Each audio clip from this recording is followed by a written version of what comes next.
Dear students, इस video में हम बातें करने वाले हैं यूनिट 6 पास्ट कंटिन्यूअस टेंस के बारे में।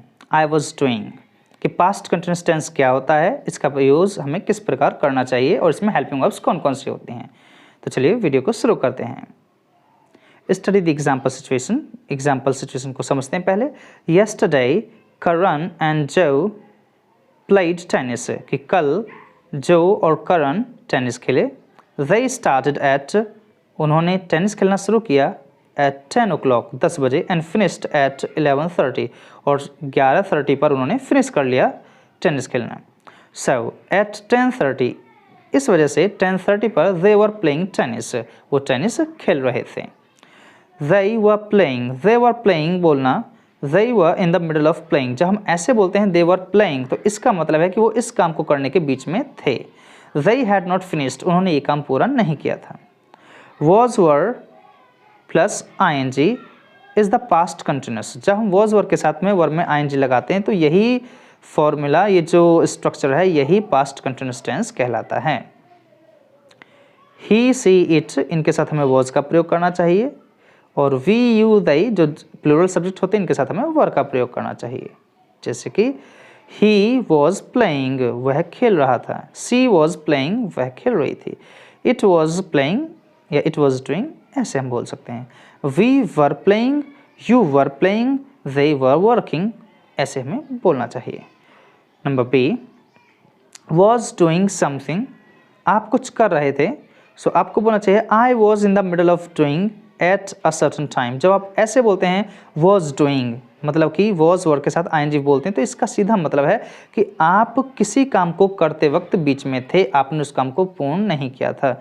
The action और situation started before this time कि वो जो काम था वो जिस समय आप उस बात को कह रहे हैं उससे पहले आपने शुरू किया but had not finished लेकिन आपने उसको उस समय तक फिनिश नहीं किया। सपोज कीजिए I started doing past, आपने कोई काम करना शुरू किया तो past indefinite हो गया यहाँ पर। बट आई वॉज डूइंग इसका मतलब शुरू तो आपने कर दिया लेकिन अब आप उसको करने के बीच में हैं तो आपने बोला आई was doing. Finished doing, I finished doing ये आप पास्ट बोलते लेकिन ये आप बाद में फिनिश करेंगे उसको। और नाउ अगर आप बोलेंगे तो इसका मतलब प्रेजेंट में आप बात करेंगे। सो ये जो आई वॉज डूइंग बोलना है कि आपने किसी काम को शुरू किया जिस समय आप बोल रहे हैं उससे पहले आपने उसको शुरू किया, बट जिस समय आप बोल रहे हैं उस समय आप उस काम को कर रहे थे, आप उसके बीच में थे, आपने उस काम को ना तो फिनिश किया और ना ही आपने शुरू किया। उस समय शुरू तो पहले हो गया बट फिनिश नहीं किया इसलिए आप उसके बीच में, तो यहाँ पास्ट कंटिन्यूअस टेंस होगा।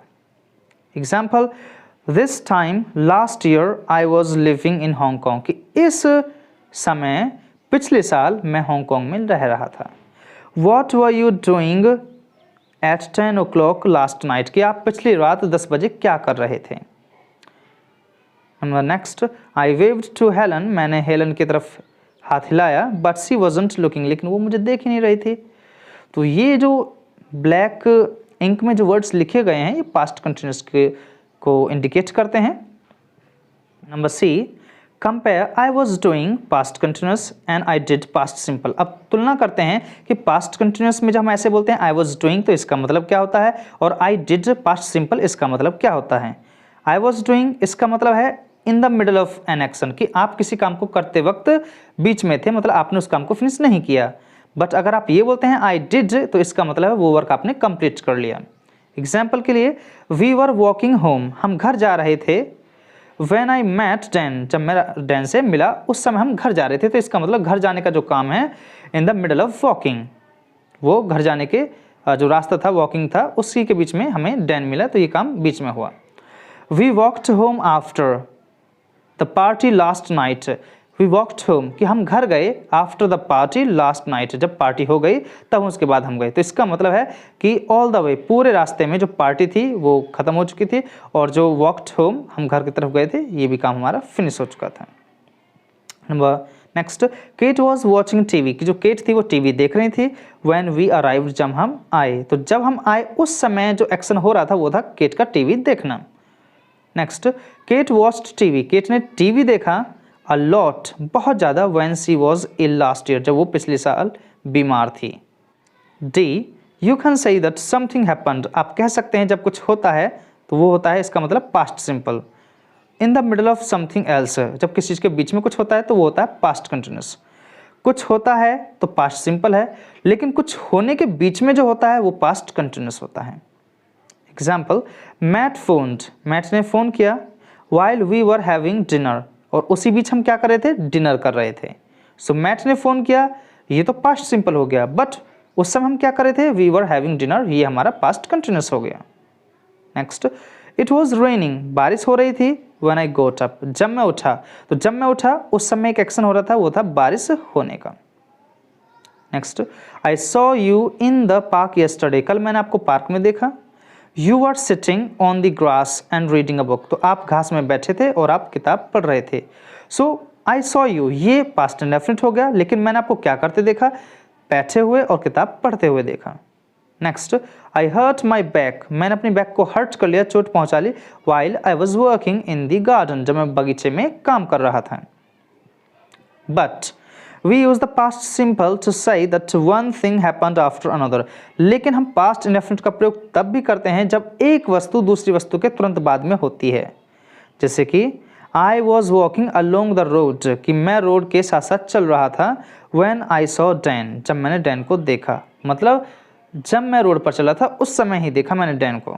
सो आई स्टॉप्ड, इसलिए मैं रुक गया, and we talked for a while. अब हम आगे की जो घटनाएं बताएंगे, क्योंकि फिर उसके बाद मैंने ये किया, फिर उसके बाद मैंने ये किया, तो यहाँ हम एक के बाद दूसरी घटना, फिर उसके बाद तीसरी घटना, जब इस प्रकार सीक्वेंस बताते हैं, क्रम बताते हैं, तो फिर हमें वहाँ पर पास्ट इंडेफिनिट का ही प्रयोग करना है। बट वन टाइम सीक्वेंस बताएंगे तो वहाँ पर हम पास्ट कंटिन्यूस का भी यूज़ करेंगे, अगर कोई एक्शन मिडल में होता है तो। कंपेयर, तुलना।